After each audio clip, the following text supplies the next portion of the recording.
নমস্কার বন্ধুরা, আজ আমি করেছি শসা দিয়ে ট্যাংরা মাছ, সাথে বেগুনও দিয়েছি।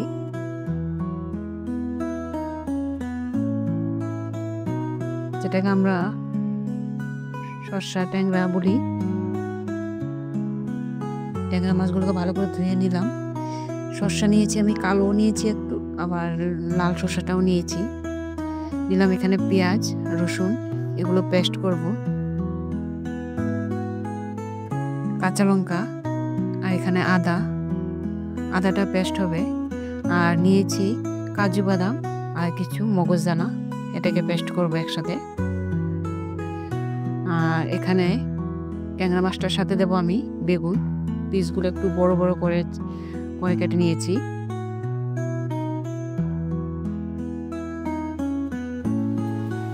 এই মাছটা এইভাবে শস্য দিয়ে বেগুন দিয়ে রান্না করলে বন্ধুরা খুব টেস্টি হয়।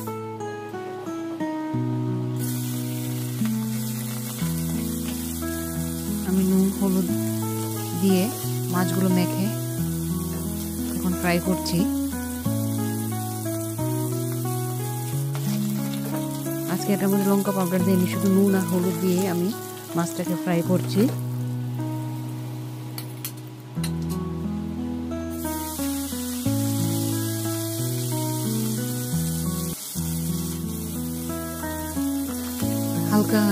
হালকাভাবে মাছটাকে ফ্রাই করব, বেশি ইয়ে করব না।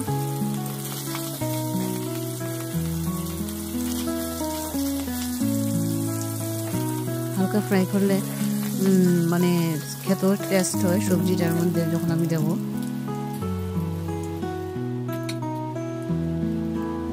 এখন আমি বেগুনগুলোকে হালকা তেলের মধ্যে ফ্রাই করে নেব। নুন হলুদ কিছু দেবো না, শুধু এইভাবেই খালি ফ্রাই করে নেব।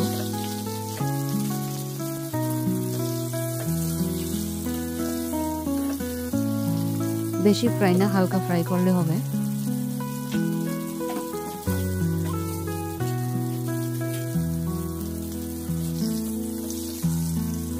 এই রেসিপিটা বন্ধুরা আপনারা বানিয়ে দেখবেন, খুব টেস্টি এই রেসিপিটা। শসা বাটা দিয়ে বেগুন দিয়ে আর ট্যাংরা মাছটা খুব স্বাদ হয়, যেহেতু এখন ধনিয়া পাতাও আছে বাজারে। হয়ে গেছে আমার বেগুনটা প্রায়।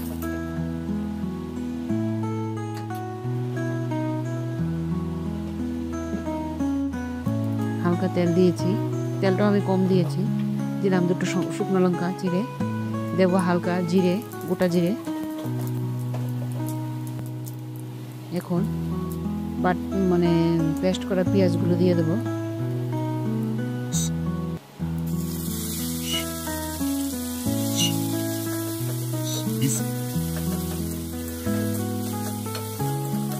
পেঁয়াজগুলো যাতে ভালো করে ফ্রাই হয়, একটু ভালো করে ফ্রাই যাতে হয়, তাহলে এটার থেকে সেন্টটা বের হয়। ভালো করে একটু ফ্রাই করলে ভালো একটা সেন্ট বের হয়। ফ্রাই করেছি আমি। এখন এটার মধ্যে আমি দিয়ে দেবো রসুন বাটাটা, আর দিয়ে দেবো আদাটাও পেস্ট করেছি। এখন এগুলোকে ভালো করে একটু ফ্রাই করে নেব।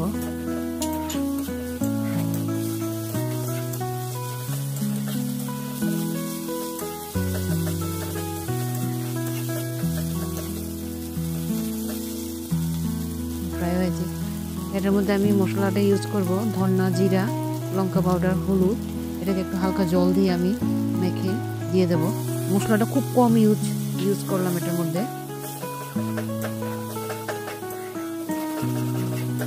ধনিয়া জিরা হাফ চামচ থেকে কম। আর লঙ্কাটা তো সব যার যার স্বাদ অনুসারে দিলাম। নুন,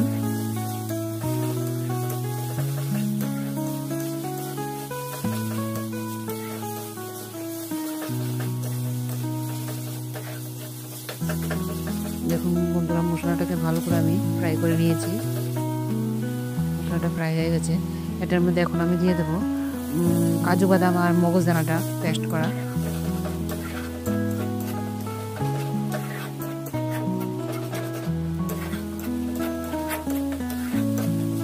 এই মশলাটা যখন পড়েছে বন্ধুরা, খুব ভালো একটা সেন্ট বেরো মশলাটা যখন ফ্রাই হয়ে যায়।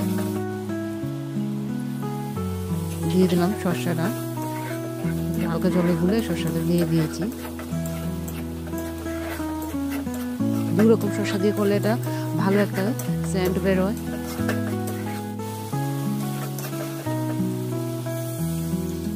শসাটা তো বেশি ফ্রাই করতে না, হালকা একটু ফ্রাই করে আমি জল দিয়ে দিয়েছি।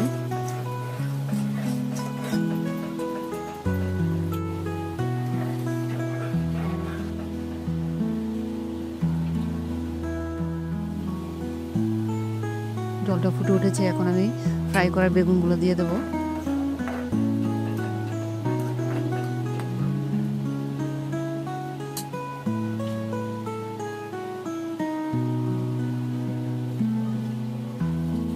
এখন দিয়ে দেবো মাছগুলো।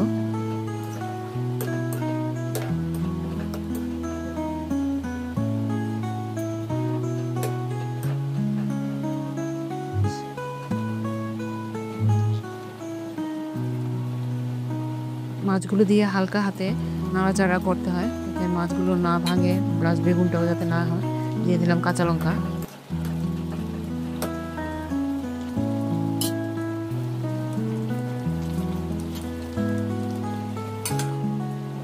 হালকা এটাকে আমি দিয়ে দেবো, ঢাকনা দিয়ে দেবো বেশি সময় না, একটু যাতে মশলাটা চারিদিকে মানে সবজির সাথে ভালো করে মিশে যায়। এখন দিয়ে দেবো আমি গরম মশলাটা।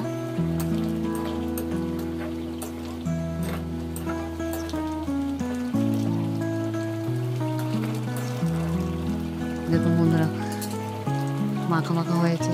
এখন দিয়ে দেবো ধনিয়া পাতা। ধনিয়া পাতা না দিলে তো বন্ধুরা সবজি, এখন শীতকালে সবজি তো হয়ই না, ধনিয়া পাতা সব কিছুতেই লাগবে।